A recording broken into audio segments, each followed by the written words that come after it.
Jien il-professur Phil Berk, xjentist Amerikan li għal dawn l-aħħar 5 snin naħdem fil-Wuhan Institute of Virology.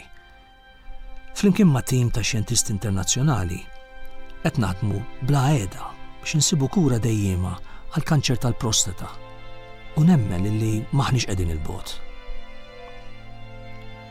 Minħabba distanzi twal bejn iċ-Ċina u l-Amerika, ma narax il-familja tiegħi ta' spiss u għalhekk nimmissja ħafna lil Marti Maja, ibni Earl u Martu Kristin.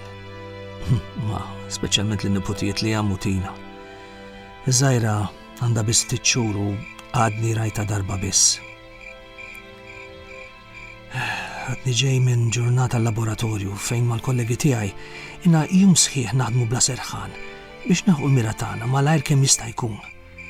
Għax għalina li ninsabu l-bot mill-familji tagħna ma jeżistux sibtiet u ħdud.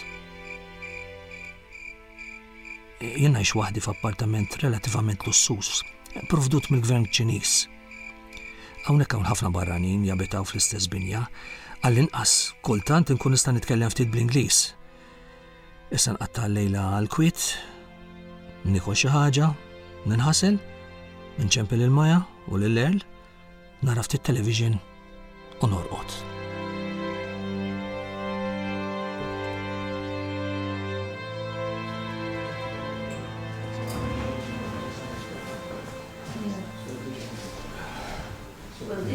Take that.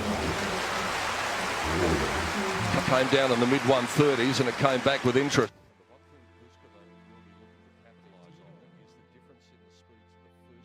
Seconds in at only 122. Got a little bit of good fortune with that net cord and takes advantage of it.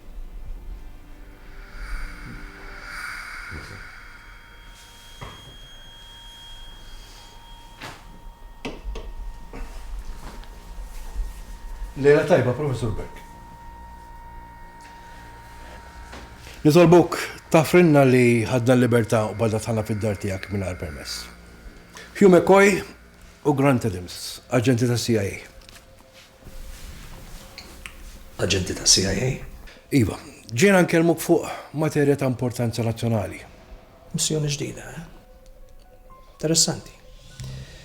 Riċerka ġdida wara li t-tim tiegħi kunu sibna kura għal-kanser tal-prostata, mhux hekk. Qed nieħu pjaċiri li l-Gvern Amerikan għandu fiduċja daqshekk fija. Vera li kważi wasalna, imma nistar għad faddilna ftit ieħor. Berk, ser inkellmek bil-konfidenza kollha. Il-missjoni li għandna lik hija pjuttost differenti minn dik li qed tagħmel bħalissa. Però qabel ma nibda nixtieq ngħidlek li aħna kollha għandna konfidenza assoluta fil-abbilitajiet tiegħek. U bekk inta żilt int. Parti minn hekk ser tkun qed tiġi mħallas tajjeb ħafna. Għandek ir-rispett ta' kulħadd. Sa Xi Jinping semmik fir-rapport li wasal għan Jenny Xespel. Professur, ġie deċiż li l-ekonomija Ċiniża trid tieħu daqqa b'saħħitha taħt iċ-ċenturin. Mhux qed ngħidlek li rridu nkissruha. Però rridu rrażnuha. U dana mhux ser ikun għall-ġid tal-Istati Uniti biss. Iżda l-ġid ekonomiku tad-dinja kollha. Dana mhux żmien ta' gwerra militari. It-truppi tagħna għandna bżonnhom bladi oħra. Qabel ma tkompli. Huwa imperattiv li l-Istati Uniti ma tissemmix f'dan il-pjan. Ħafruli, ħosna da xejn ma nistax nifhem ir-raġuni tal-miġja tagħkom hawnhekk. Għalhekk tafna din l-opportunità.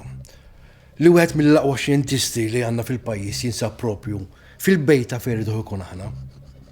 Allura qed tgħidu li din xi ħaġa trid issir fil-laboratorju, mhux hekk?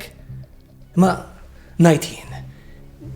Kif jista' jkun tagħti daqqa li xi pajjiż b'xi ħaġa trid issir fil-laboratorju biss, ma nistax nifhem.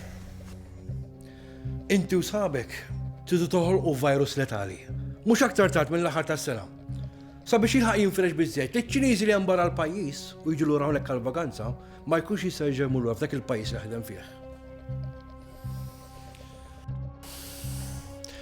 Li kieku minnkom nibda naħdem fuq immedjatament.